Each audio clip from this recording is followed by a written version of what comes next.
kata-kata yang kita ucapkan jamaah sekalian itu ternyata direkam oleh air, dan tubuh kita ini 80% air. 80% air. Jadi kalau kita mengatakan kata-kata baik, itu bentuk air dalam tubuh kita itu berubah menjadi sesuatu yang indah. Silakan baca buku Masaru Emoto, The Power of Water, sudah diterjemahkan ke dalam bahasa Indonesia. Dengan ini cinta bisa hilang. Nih, cinta bisa hilang gara-gara ini. Nah, coba katakan sesuatu yang jelek kepada istri kita. Katakan perkataan yang buruk kepada istri kita. Maka cinta yang ada di dalam hati kita ini akan hilang. Saya pernah mendamai kalau pedang melukai tubuh atau dilukai oleh silet itu 3 hari sembuh. Tapi kalau lisan melukai hati itu seumur hidup itu akan kita ingat. Kita tandain tuh orang tuh. Kalau ngomong nyakitin tuh dia orangnya, gua tandain. Ingat, kecil sih bendanya, tapi akibatnya orang masuk penjara, lisan.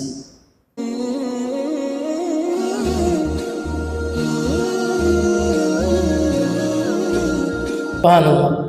Nah, jamaah sekalian yang dimuliakan Allah Subhanahu wa taala. Saya ingin kembali tadi kepada kalimat bahwa lisan dan hati itu memang kedudukannya seolah sama, karena itu keduanya ada di dalam, terjaga.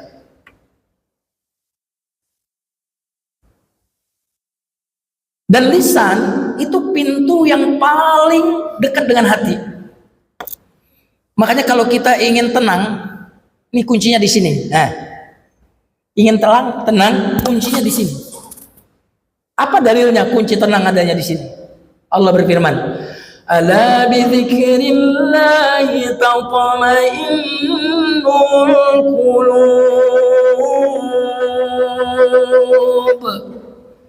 Ingatlah, hanya berzikir kepada Allah, zikir, hati tenang. Berarti kunci hati di mana? Kunci membersihkan hati di mana? Sini. Qad aflaha man tazakka wa dzakara isma rabbih fasalla. Sungguh beruntung orang yang mensucikan diri. Bagaimana mensucikan diri? Wa dzakara isma rabbih fasalla. Berzikir. Nih, dengan ini jamaah sekalian hati bisa bersih. Astagfirullah, astagfirullah, astagfirullah, astagfirullah, hati bisa bersih. Dengan ini hati bisa tenang. Alhamdulillah, alhamdulillah, alhamdulillah, alhamdulillah. Dengan ini cinta bisa hilang. Nih, cinta bisa hilang gara-gara ini. Nah, coba katakan sesuatu yang jelek kepada istri kita. Katakan perkataan yang buruk kepada istri kita. Maka cinta yang ada di dalam hati kita ini akan hilang. Saya pernah mendamaikan suami istri yang sudah mau bercerai. Saya dengarkan suaminya bicara tentang keluhan terhadap istrinya. Setelah itu saya dengarkan istrinya ngomong, bercerita tentang keluhannya terhadap suaminya. Terus saya bilang, ini rumah tangga mau bubar saja atau mau diperbaikin? Saya tanya suaminya, mau diperbaikin Ustaz. Istrinya mau diperbaikin. Saya bilang, ada satu kata kunci yang insya Allah rumah tangga Anda ini pasti selamat.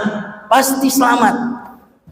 Bahkan saya hitung dalam seminggu hubungan Anda berdua akan baik-baik saja. Mau mengamalkan? Saya bilang kepada suami, mau. Istri mau? Langsung saya julurin lidah. Nih, jaga ini.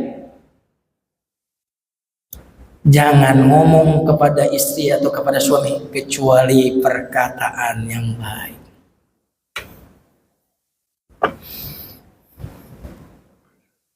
Seminggu kemudian saya telepon. Bagaimana? Alhamdulillah hubungan kami. Terus saya silaturahim. Subhanallah. Semakin sakinah mawaddah warahmah. Kenapa? Di sini. Bahkan di sini ini kunci memperbaiki semua keadaan kita di sini. Allah Subhanahu wa taala berfirman, "Ya ayyuhalladzina amanu taqullaha wa qulu qawlan sadida." Sin kecil, sadida.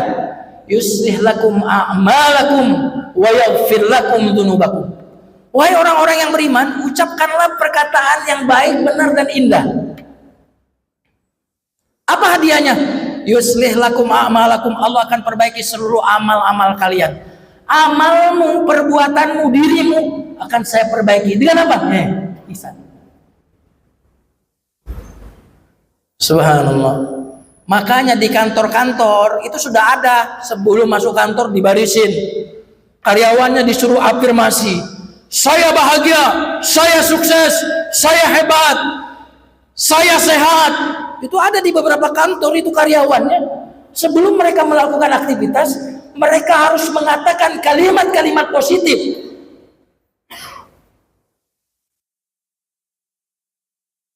Subhanallah. Dan Masaru Emoto dalam bukunya The Power of Water yang diterjemahkan oleh penerbit Mizan, The Power of Water, itu menulis Masaru Emoto mengatakan, kata-kata yang kita ucapkan jemaah sekalian itu ternyata direkam oleh air. Dan tubuh kita ini 80% air. 80% air. Jadi kalau kita mengatakan kata-kata baik, itu bentuk air dalam tubuh kita itu berubah menjadi sesuatu yang indah. Silakan baca buku Masaru Emoto The Power of Water, sudah diterjemahkan ke dalam bahasa Indonesia.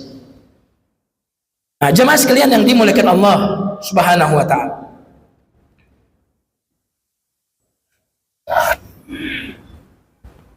Lidah.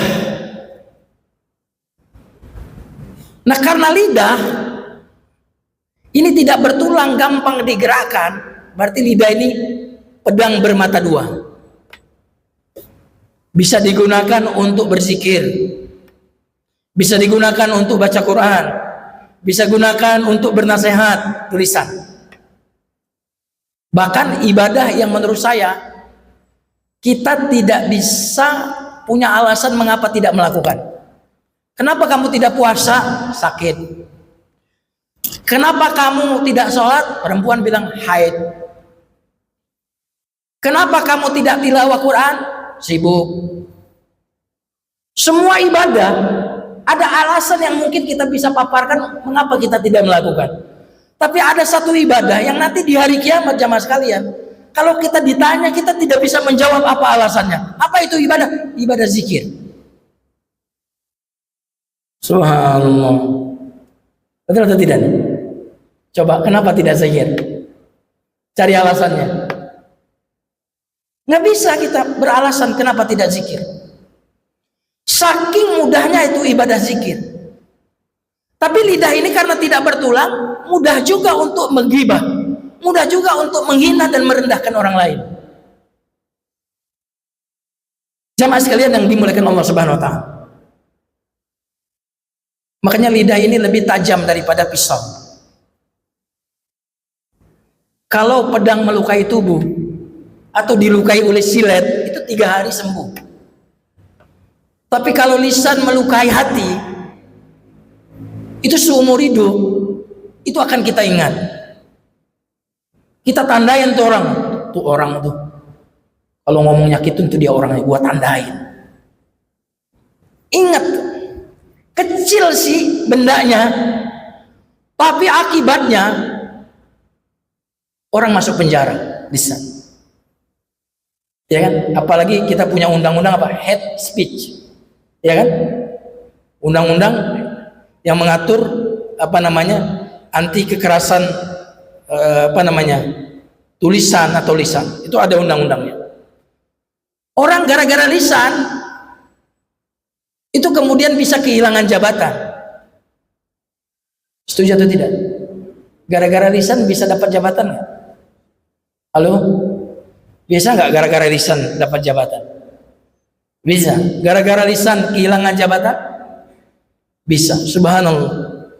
Jadi dahsyat sekali lisan ini. Bahkan lisan ini bukan harimaumu. Lebih dari itu. lisan ini adalah nerakamu. Makanya Nabi Al-Quran Allah berfirman, wailul likulli humazatin lumazah. Wailun bisa jadi nama neraka. Neraka. Wailun bisa jadi doa celaka. Bagi siapa? Humazatil lumazah. Bagi siapapun yang mencela, mengejek. Ustadz, humazah sama lumazah apa bedanya Ustadz? Beda. Kalau humazah mencela dengan lisan. Kalau lumazah mencela dengan perbuatan. Keren gak tuh Al-Quran? Halo? Berarti kalau kita mencela pakai WhatsApp, Instagram, Facebook, itu humazah atau lumazah? Halo? Kalau humazah dengan lisan, kalau lumazah mencela dengan perbuatan, ya. Berarti kalau kita mencela, menghina orang lewat tulisan di Instagram, lewat tulisan di Facebook, itu humazah atau lumazah? Lumazah, perbuatan, bukan lisan. Dulu orang ketawa pakai mulut, sekarang pakai tangan, waka waka waka.